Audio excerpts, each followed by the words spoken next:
I had a conversation with a parent today of someone who had ADHD as well as oppositional defiant disorder, which are things that commonly go together. They described a lot of the symptoms that their kid was having, and it's just very classic. They were describing how their child was very intelligent and good at solving problems, but would a lot of times resist authority and had a difficult time in school.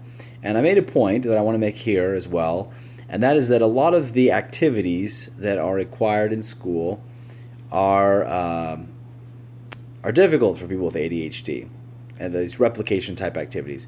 But there are things that the ADHD mind is good at that are not measured very well in school, like being creative and inventive and coming up with solutions and those kinds of things. Anyway, that was just a little thing I wanted to bring up. Don't forget that there's more to being successful than what is measured in school. And kind of leads into the next thing I want to talk about. In the book Driven to Distraction that I just read recently, great book, it talks about something called secondary symptoms of ADHD. So the idea here is that primarily kids with ADHD have difficulty paying attention to boring things, and they may have an impulsive side where they're like really driven towards activities that are interesting for them. But then there's this other side of having ADHD, which is the secondary symptoms.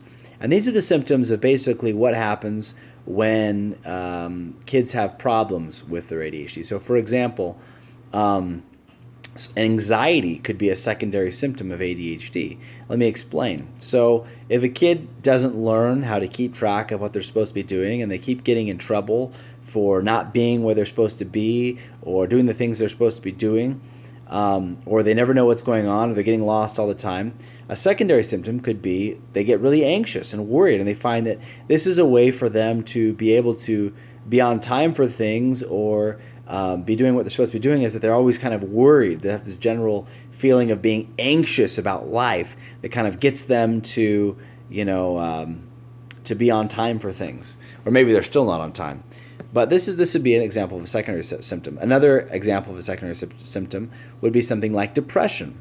So it would be ADHD, and then later on they get depressed because they fail in school a lot, or maybe they not very good at keeping friends, and so these sorts of things. So there's a lot of secondary symptoms, and the goal is with your kid is to try to help them to adapt to their circumstances of having ADHD in a non-ADHD world, what I'd call a replicative world.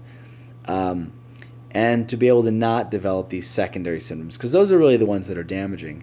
In my opinion, the ADHD symptoms or the inventive mind can actually have a lot of really good aspects as long as we learn how to deal with them. And I think that's more apparent in my book. But anyway, hope that everybody's doing well. I haven't been commented on here in a while. Please feel free to share your thoughts, talk about your experiences, and share questions you have, or just give advice.